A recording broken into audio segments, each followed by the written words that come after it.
Nous sommes réconfortés parce que le team de compétences que nous avons présenté, pas une seule personne, mais 6 personnes, 6 candidats capables de représenter le Luxembourg dans le Parlement européen, ont été confortés par l'électeur. Pour nous, c'est bien sûr une obligation de délivrer, de jouer notre rôle dans le Parlement européen, un rôle qui sera difficile parce que nous aurons beaucoup de bruit à l'extrême gauche et à l'extrême droite.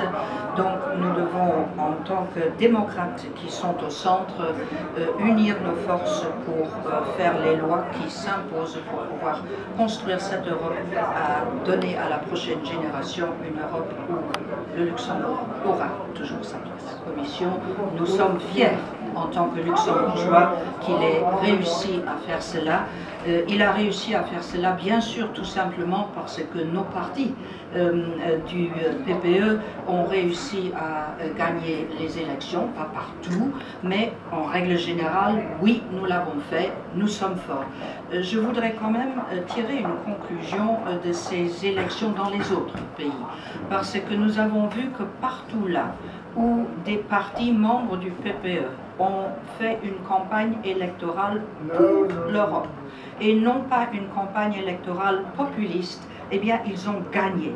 Partout là où ils ont fait une campagne électorale populiste, ils ont perdu. Qu'est-ce que ça montre? Ça montre que le droit chemin, c'est celui que nous devons poursuivre.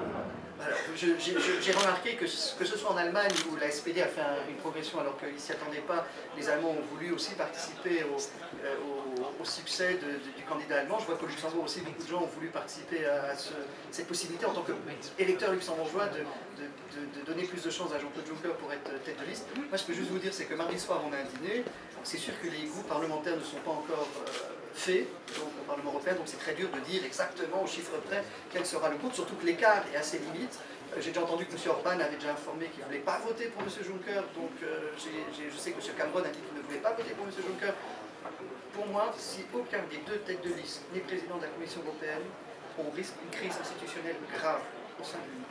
Si les partis au départ se fixent des têtes de liste et après on ne veut pas respecter les résultats et veulent faire des marchandages de tapis pour trouver quelqu'un d'autre, ça ne sert plus à rien. On essaie d'expliquer aux gens que l'Europe sert à quelque chose. Donc il est important que ou Schulz ou Juncker soit président de la Commission européenne, sinon croyez-moi, je pense qu'on rentre dans une crise institutionnelle qui sera très grave. L'opinion de M. le Premier ministre, telle qu'il vient de définir, il y a l'article 17 du traité de Lisbonne que nous avons élaboré à l'époque dans la Convention pour le traité constitutionnel. C'était une longue discussion, je me rappelle bien, parce que j'étais membre de cette convention. Et maintenant, c'est pour la première fois qu'il y a cette application et cette exécution de l'article 18 du traité qui dit que le Conseil européen, évidemment, va proposer à la majorité qualifiée. Il faut bien dire à la majorité qualifiée. Auparavant, c'était à l'unanimité. Maintenant, c'est à la majorité qualifiée. Si M. Cameron ne veut pas le faire ou M. Orban ne veut pas le faire, on passera outre. Mais à ce moment-là, il faut quand même qu'il respecte également les traités dans la mesure où il faut tenir compte également des élections, du résultat des élections ici européennes. Là, M. le Premier ministre a raison de dire que si tel n'était pas le cas, alors on ouvrirait une crise institutionnelle et on peut dire pour les citoyens, c'était une farce d'avoir élu un président. Donc à ce moment-là, il faut bien se tenir aux traités tels qu'ils ont été conçus et la crédibilité de l'Europe passe par là.